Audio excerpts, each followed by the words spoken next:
My bigger point is like they've branded themselves as premium. Mm-hmm. They are trying to solve a problem that I think most people are conscious of, but would use a fingernail to solve. Ew. John. I'm sorry. I just think if you have something stuck in your teeth. And so I'm just telling you what the truth is for the majority of people in the world. I think that's not true. I agree. think that's a broad generalization that might be true to John.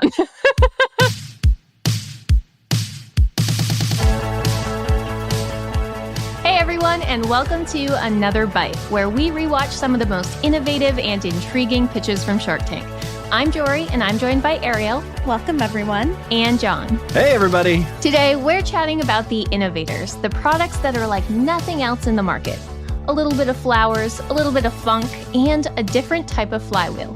But will they be enough to secure a deal? We shall see. But first, let's pay some bills.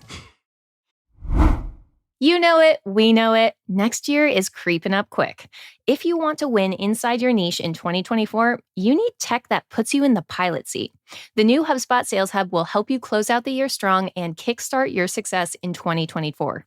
Teams can collaborate on every inch of the customer journey and keep operations running smoothly with comprehensive prospecting workspace and powerful sales analytics tools that keep data connected across teams. And with over 1,400 integrations, there's a ton of ways to mix in new features. So finish out Q4 strong and gear up for the new year with HubSpot Sales Hub. Learn more at hubspot.com/sales. So first in the tank, we have Bunch Bike. And Bunch Bike comes to us from Aaron Powell, who is asking for a $250,000 investment for a 10% stake in his company, which shakes out to about a $2.5 million valuation. So his product is Bunch Bike, which is a bike for the whole family, up to 4 kids even. And it's sort of like this bike, wagon, stroller hybrid, right? Like it's a bike, but in the front of it is like a wagon where all of your kids can sit and be strapped in. So rather than like a bike trailer, you've got all your precious cargo in the front. Because it can hold so much things, it also comes with an electric assist, so you don't have to kind of like work so hard to get this vehicle going. But it's essentially like a family bike, right? It's not a tandem bike. It's not a bike trailer. It's just a bucket bike, if you will. Yeah, it's a bucket bike. It's a wheelbarrow bike, really. It's essentially like a radio flyer. Yeah, 4 kids and picnic supplies in this bucket. Like, we're not talking about a little bucket. It's a big bucket. So thinking about our pitch and sort of like initially our look at this product, what are your thoughts? Well, owning one of these is on my bucket list. Nice. I love biking, but I hate the options for kids. One of the things I'd love to do with my daughter is to hop on the bike and go for a bike ride to get a bagel. What a great little father-daughter activity, right? Problem is the options are just really crummy for it, right? Like the bike trailer seems great because she's got a great view out the sides and it's like pretty safe. It's low to the ground. You can put a flag on it, like all these things. Problem is, like, her feet are always dangling out now. Like, she throws stuff out of it all the time. And it's hard to talk to her. I've got to, like, really yell. And she likes to talk a lot. So that's no good. And it's true, they made this joke on the pitch, but something about having my daughter, you know, like a foot away from my backside is not really something that sounds like a great situation for her. So there's just not good options. And I think this bucket bike could be absolutely incredible. I've seen them before and I aspire to own one. So from the start, like I'm just personally very interested in this product. Yeah, the product itself looks really cool. I love that it's also electric as well. So again, if you have, 4 kids, but if you're tired, after you take your kids to like the park, you can just load them all in. They still get to see stuff. I think for me, where I had the biggest questions is when we actually get into the price point and understanding margins and how much it actually costs to like ship the bike and the logistics that come with it. Yeah, everyone's going to have a negative reaction because they're going to say this thing costs $5,000 and $500 to ship it. Would you pay that, John? Definitely. Really? Yeah, I mean, like, it's not like I would just like buy a bunch of them. I wouldn't like buy one for everyone in the family. It would be a splurge purchase. But for a family that wants to build their family identity around the idea of biking, like, it's not actually too much to spend. Interesting. Because I was curious to see, like, what were the solutions in the market? And I saw there's, like, tag-alongs, which, kind of retail usually between $200 to $500. And I was like, there's no way families would be willing to, like, make that big of a purchase knowing that there's alternative options on the market for cheaper. Well, yeah, but you pay for what you get, right? Like what we're actually talking about here is an electric assisted, like very high quality bucket bike. And if you want to take your kids to school every single day on a bike, let's just say that's your goal. This is targeted at urban, affluent families. Most of suburbia probably it's not super targeted there. And these are people who don't want to own a car and instead want to live a bike lifestyle. And so in that case, like, I don't know how much you pay for a car. So to me, I feel like people who really want to invest in this are going to be looking for quality and they're going to be looking for something that's going to last. And I don't think willingness to pay is going to be the blocker to its success. But here's why I don't think this product makes sense to me. You mentioned that it's targeted towards like potentially more of an urban demographic, right?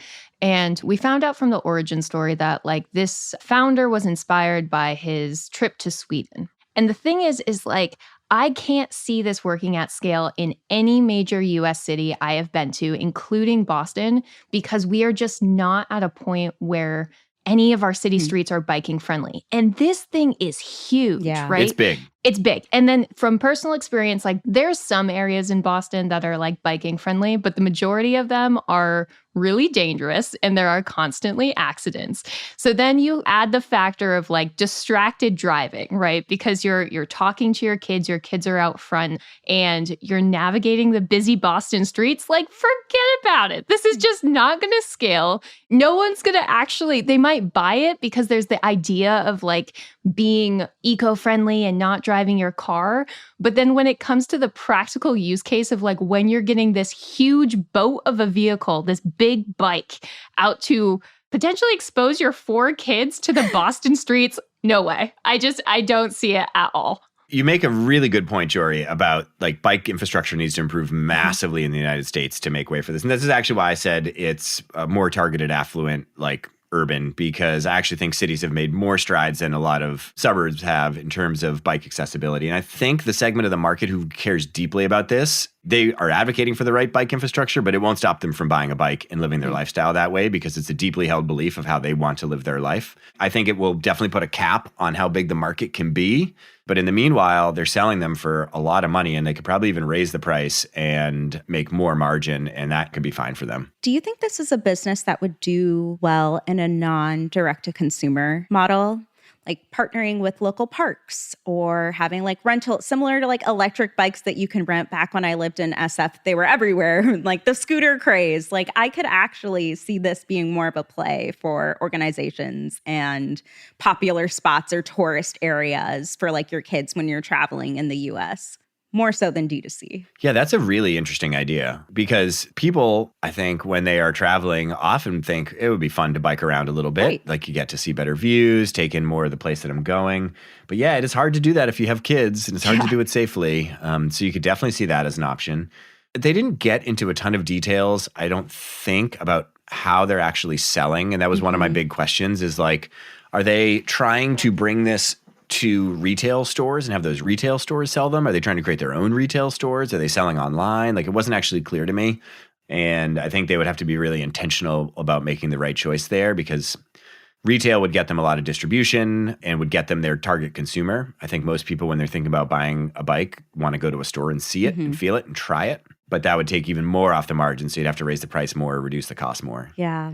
You both raised really good points, right? We've got some issues with price point kind of being high. We've got some issues with this founder not being the inventor necessarily. But we did manage to snag the attention of a shark. So despite kind of all the potential fallbacks, despite not really knowing how they're selling these bunch bikes, Barbara actually was very interested and offered $100,000 for 15% with a $150,000 investment as a loan. And this was like an interesting segment just because I have never seen an entrepreneur come to the show so ready to talk about numbers, right? They went back and forth for at least 5 minutes, just like rattling off numbers. And it was just one of those like really cool moments where you saw that like he knew exactly what was too much. He knew exactly what he was asking for and his upper limit. And I just thought it was really interesting to see that play out.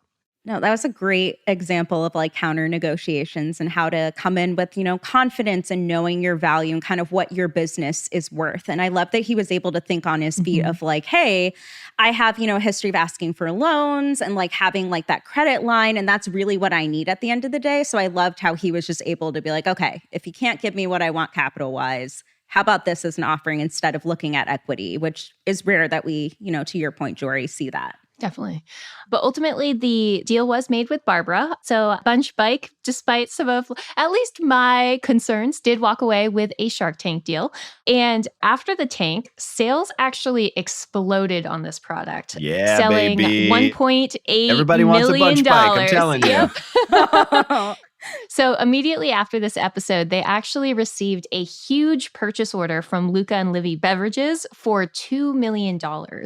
And despite not offering this company a deal when they were on the show, Robert actually called up Barbara to let him in on the deal because he was a big fan of Bunch Bikes. And it's the first time in Shark Tank history that a deal was made with a shark who initially didn't offer a deal on the panel, but post-show was like, you know what? I want to invest in this. This is a cool product. Let me in. So That's Robert, came on board. So that's cool. Robert has really been a surprise player, especially in some of these other segments too that we're diving in today. So I'm glad that you brought that up, Jorie. Yeah. Awesome.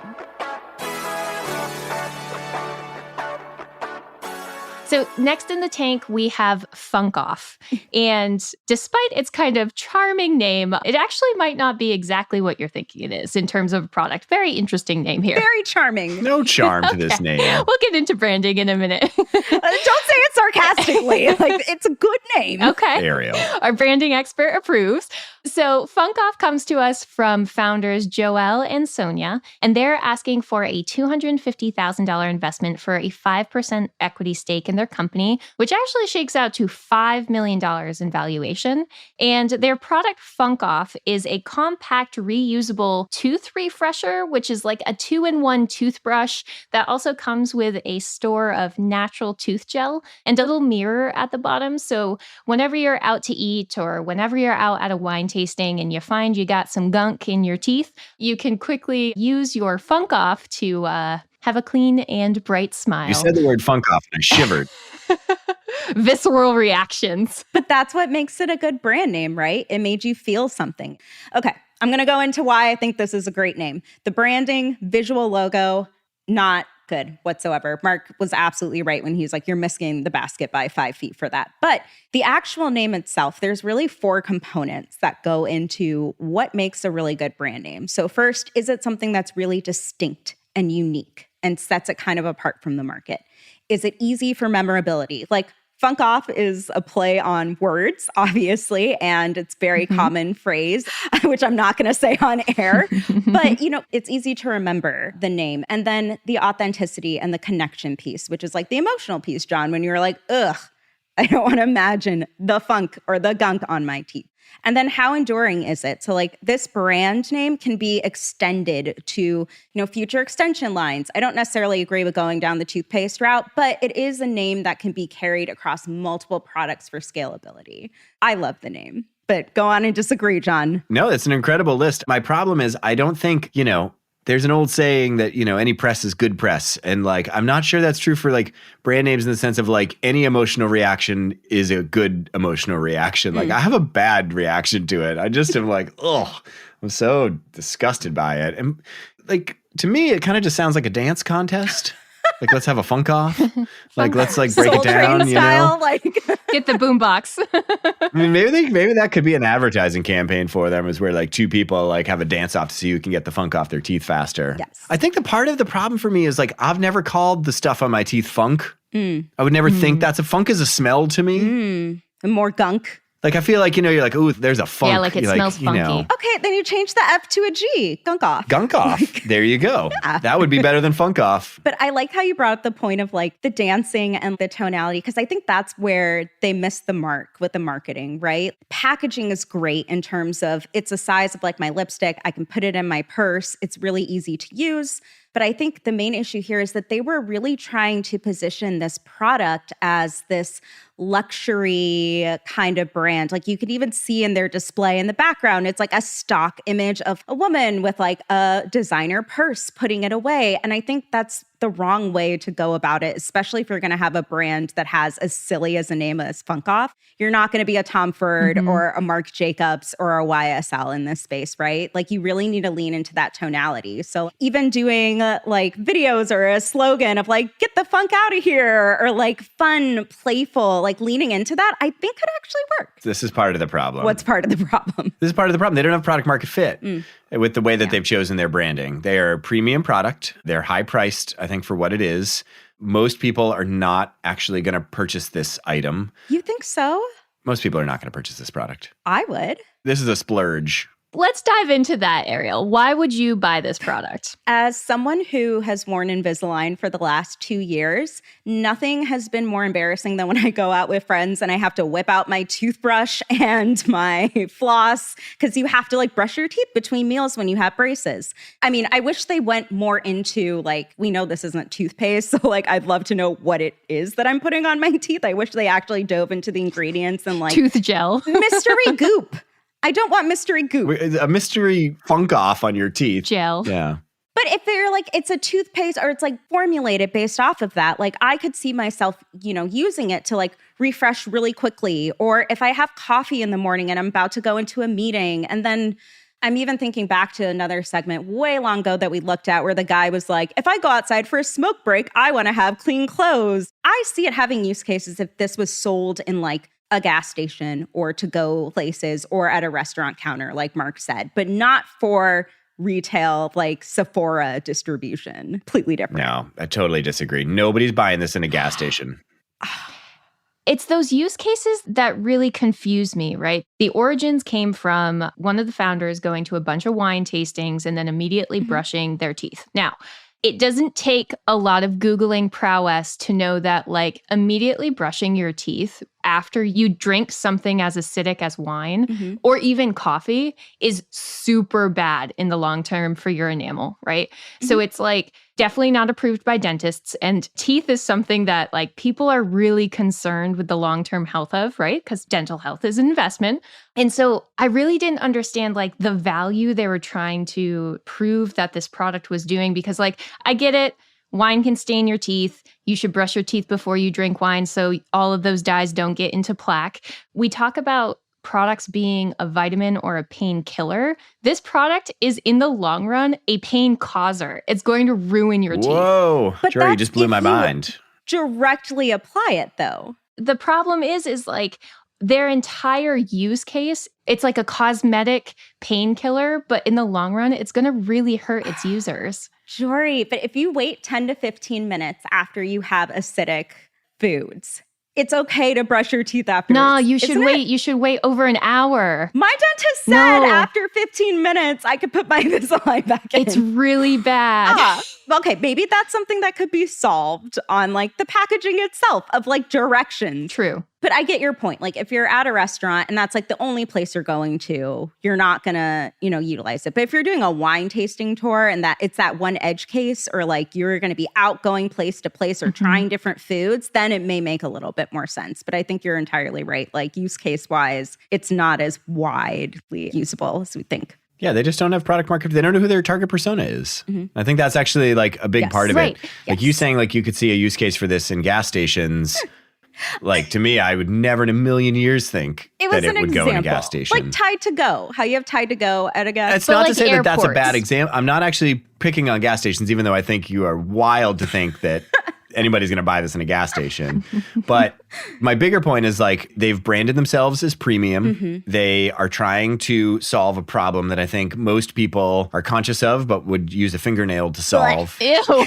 John. I'm sorry. I just think if you have something stuck in your teeth, that's I'm just telling you what the truth is for the majority of people in the world.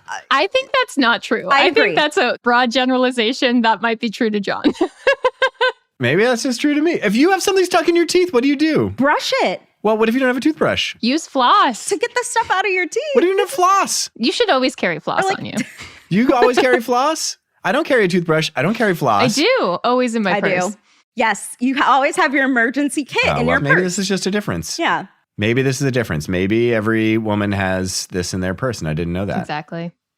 But Jon, you bring up a good point of missing the persona. They're really going for like those legacy brands that have focused on the luxury status. But when you really look at like, if you are positioning this as like a beauty product or like enhancement for the day-to-day, there's a lot of new brands that have come onto the market like Too Faced and Fenty that are more focused on selling like that experience and like talking about a product that you love. Kind of reminds me a little bit of those gummy bears. Have you guys seen them on Instagram? The blue bear, sugar bear hair. The vitamin. Yes, it's a vitamin. But you know what I'm talking about. I've seen those. Got a lot of opinions. Yes, and it may not work. Yep. But I actually think this could do really well in like an influencer content space, similar to like a sugar bear hair model where you have influencers taking pictures with like their teeth and stuff. Like this isn't video content. This is more like image selling, like that kind of lifestyle. And that's how you kind of tie into the luxury while still meeting like the everyday beauty aficionado. Yeah, I could see it doing very well there. You both bring up really good points, though. How would you market this? I could actually see this working well with influencer marketing for sure. I think there's a whole segment of people who do really care deeply about beauty and are willing to carry products around, and that could definitely work. I will say, I think the team is actually a really good team to the extent that it's worth betting on teams. This one would be one to bet on. You basically have like a former CPG brand manager and an inventor who's secured all sorts of patents for the product and designed a whole bunch of things. I think with the right guidance and advisory and the right team, that's a team worth betting on to me. So even though I'm really struggling to understand who this is for, how you would get distribution on it, and how you'd make a lot of money, I think they've got a team that probably could figure it out. It's funny for that exact reason why I wouldn't invest, because I would expect someone with a CPG background to do their research into their persona and their audience and build something for them. Like you can boast all the years of experience you want, but at the end of the day, like if your work doesn't actually achieve what it needs to, then you definitely need more mentorship or have the right people and the right team in place. But that's my hot take. I like it. And that's something that the sharks like started to key into though, right? Because like the sharks couldn't even agree on how they would themselves market this. Right. Like Robert was like, you know, you have to go big box stores. But then Mark was like, no, this is a restaurant play. And I think that really speaks to like not even the sharks being able to quite nail down who this was for, what marketing kind of brand voice they should take, to how to kind of get this to mass consumers, which is why a lot of the sharks went out, right? Like they didn't have enough proof of concept, but then also kind of specific targeting strategies to really make it a company they felt worthy of investment. Yeah, I would just expect a lot more from someone who had just that wealth of experience, like down to the packaging, the logo, the audience, like it was all off, with the exception of the name. I will stand by the name. Most of the sharks were actually out kind of from the beginning. We actually saw a comeback because it's not often that Robert will go out on a deal, but then come back in. So just as we thought that these founders were going to walk away with no deal, Robert stopped them and was like, you know what?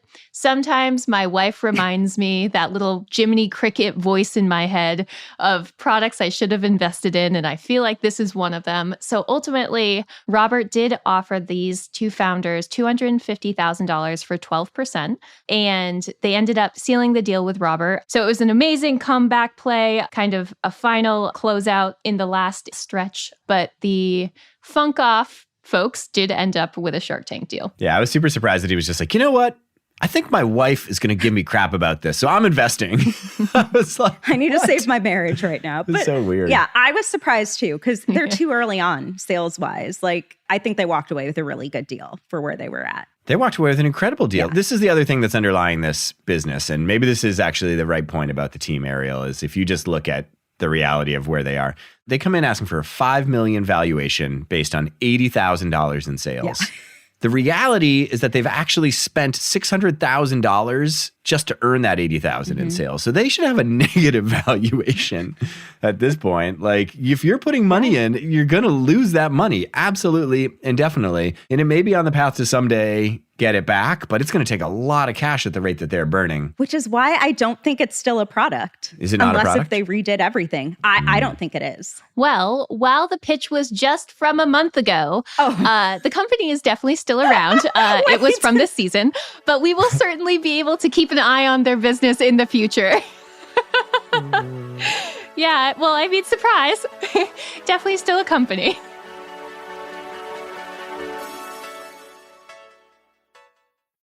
So last in the tank, we have Eat Your Flowers. And this comes from Loria Stern. And this founder is asking for $250,000 for a 12% stake in her business, which shakes out to a $2.083 million valuation. Very specific. Love that for her. And her product is Eat Your Flowers, which is essentially this edible flower dessert line where you can not only smell the roses, but eat them too. So it is a series of cakes, cookies, pies, and chocolate bars that are dyed with natural plant pigments and are sold with edible flowers kind of encased within the baked good. So over the top in the cookie, they also come with a line of edible fresh flowers that you can use for decorating and flower confetti that you can put on tops of dips and different things too, if you so choose. So thinking about our product, our pitch, what are our initial thoughts of Eat Your Flowers? Well, so do you remember COVID? No. What was that? Yes. COVID back in the day. Well, we all went on a baking journey of some kind during COVID, didn't we? I bet most of us tried banana bread. Some of us got a sourdough starter going. Sourdough. Bless everyone who made it work. I could not. And the elite in us made it to focaccia. And at focaccia, one of the things that happened was that people began to put vegetables in decorative ways on their focaccias and take pictures of them and put them on the internet. There was a whole Instagram movement around posting like beautiful focaccias. And I always aspired to make one of those focaccias, and I never did it.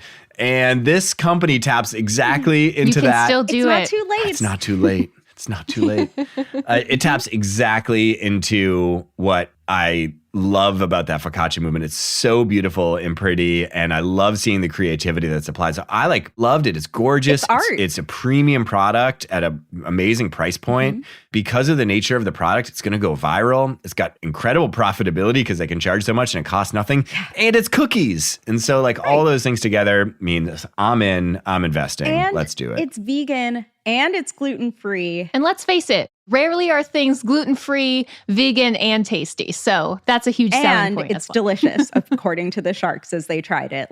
Literally nailed it. And she is impressive, and she deserves to have an incredible career. I also love how smart she was too, literally utilizing materials that she already has and just selling the leftovers as confetti. That's such a smart way to go about a product extension without actually having to take on more capital to produce something or package something when you already have it there. Well, I'd imagine one of the downsides of a business like this could be that there could be a lot of waste, because I'm sure she buys these in bulk, and I'm sure there's lots that she purchased that don't come out looking particularly pretty, and you'd never put them on a cookie. Right. And so to your point, Ariel, it uses every aspect of inventory that she has to make money on, which is just super smart. Yeah. When she said her margins, I literally gasped, holy shit, out loud. But an 86% margin on a premium food product. Insane. Yeah, and let's talk about those margins, right? Because it's she makes a whole box of these for $7.50 and flips them for $50, right? That's incredible. That's insane. I mean, she said basically that she's going to do $1 million in sales, and she's going to make $500,000 in net margin. So yeah, super impressive margins. And it kind of actually paved way to her valuation and what the right valuation for her was. I think the sharks tried to, press her a little bit. Kevin was like, oh, you're not worth that. He offered 25% for $250,000, but she's worth $1.5 million at least. Probably $1.5 million to $2 million based on her margins and her growth. And the fact that she's doing this all by herself as a one-woman team. What do you guys think about her having a mentor? Is there really that much of a value add right now versus her continuing to kind of run the business on her own, BAU, or hiring a headcount potentially? Well, I think there's two things. Number one is just because she's wildly successful doesn't mean she knows where to go from here. And even if she does know where to go from here, it doesn't mean it's going to be easy. And so I think there's just a lot of good reasons to get involved with business partners who can help guide you, who have experience in things that you don't have experience in. Like, I think it's going to make an easier path and it's going to be a more likely chance of success there. But the interesting thing I think about mentorship is it's not just about them helping you. It's also about them advocating for you. Mm-hmm. I think that's one of the things about mentorship that I always think about is, it's 50% about them helping you and 50% about them advocating for you out in the world. And I think that's what makes some of the best mentorships. And that's another thing that I'm sure she could use help with, right? Is getting intros to people who can help her scale her business and getting intros to people who will believe in her mission and want to work for her, to build her team, all that stuff. So, I think it's a completely valid reason for seeking investors, and in particular for seeking investors who can, act in a mentorship capacity. Yeah, I think that with this founder, she's already been incredibly successful, right? Like she has $2.2 million in lifetime sales. That is like nothing to knock at. But I think what she keeps emphasizing throughout her presentation is she works so hard. She works so much. Mm-hmm. She works all the time to be able to do that. And while she could definitely stay in her niche and kind of keep doing what she's doing, if she has any hope to kind of scale this, I think if she already knew how to do that effectively at this point with this success, she would have started to. And it sounds like she has like a lot of ideas. And where mentorship made a lot of sense to me was just the implementation, right? Like to definitely start to test out a bunch of things, but then to be able to scale effectively without too many missteps. Like, I don't know, like even as she was talking about how she was using the money, it seemed like honestly it was to hire someone, right? Like she needed a salary. So I wasn't too concerned that it was a mentorship thing because it was like to take this business to the next level. It didn't seem like they needed more capital. They needed strategy on how to do it. Mm-hmm. So yeah, I think it made sense. That's a great point. What was also interesting though, is with the mentorship ask is it became really clear who she was trying to get as a mentor, right? Like when she started to mention mentorship, she immediately went to Barbara. This founder came onto the show knowing who she wanted to partner with. And while Kevin definitely came into the scene and wanted to offer her like ways to stay in that premium market, she wanted to work with Barbara, right? And that's who she wanted to help her scale her business. Kevin was just being greedy, honestly. Like he saw the opportunity, he saw the dollar signs, the margins, like, okay, 25%. At least Barbara was much more reasonable. But what I liked about this negotiation piece, that's like another great like kind of case study is, instead of the founder kind of backing down or being like, oh, 25%, Kevin, that's so much. Instead, she looked at Kevin and is like, what is your vision that you have for my company? And that push and like advocating for herself, I think was just really well done. That was an incredible moment. Right. Like to be able to see a founder so confidently be like, okay, if you want more equity, then what else are you going to give me? Yeah. It's really just badass to see. Yeah. She was great. She was really good. I was proud of her. Definitely. And I think that was also like a major moment because certain sharks didn't see why she wanted to go into a lower price retail, like into that Starbucks or Whole Food ranges. But Barbara was like, you know what? I'm not going to question that because I can see that you have the drive to make it happen. So like, if we partner together, let's test out some things. Like, let's make it happen. And I think it was also that belief in the founder that solidified Barbara winning this deal for $250,000 for 15%, right? Because it was clearly the shark that this founder wanted to work with, but Barbara was bought in by the end. Like, she's like, I believe we can do this, which I think is always like a inspiring and helpful, hopeful moment.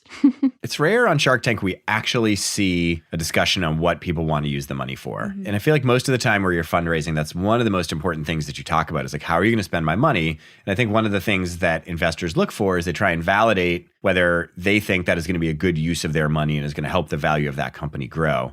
And maybe they do have those discussions and they don't show them on air very often. It does come up sometimes, but this was probably one of the best examples of a real deep conversation about like, what are you looking for from me as an investor? And I feel like it's such a powerful concept and is something that hopefully everyone who's an entrepreneur and is out there trying to raise money looks to and says, yeah, I should advocate for myself like that. And I should push for the level of clarity that I brought around what I need.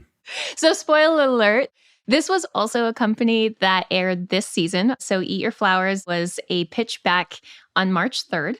So again, this is a company that walked away with a Shark Tank deal, but is definitely still a company. We will also make sure to keep an eye on how Eat Your Flowers continues to grow and expand with Barbara on their side. But thinking about our 3 pitches of today's episode, who gets the golden bite? Who won the episode? Okay, if you say FunkkOff, you're wrong, but go I'm going on. to Eat Your Flowers. I know. I wasn't going to say FunkkOff. Thanks, Jorie. You've got to say FunkkOff. You're a FunkkOff lover. Just the name. Just the name. Honestly, I will agree. Like, Eat Your Flowers, because all the other food options, like you have like Honey Mamas, which is like cacao bars with like rose petals in it. I've never seen it ever look as beautiful and well presented as Eat Your Flowers has. Like, They're something beautiful. very special there. So 100% aligned. Eat Your Flowers should win.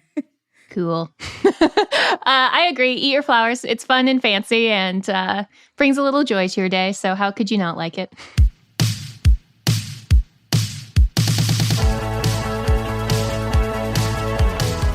Today's episode was written and produced by the incomparable Matthew Brown.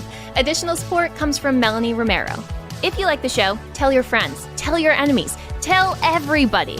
Because I like hanging out with you. Do you like hanging out with me? What do you say, Barb? I'm out. Okay, rude. You can follow and subscribe to the show wherever fine podcasts are found. That's everywhere, in case you're wondering. Every podcast player, we're there. That's it from me, for real this time. We'll see you next week in the tank for another bite.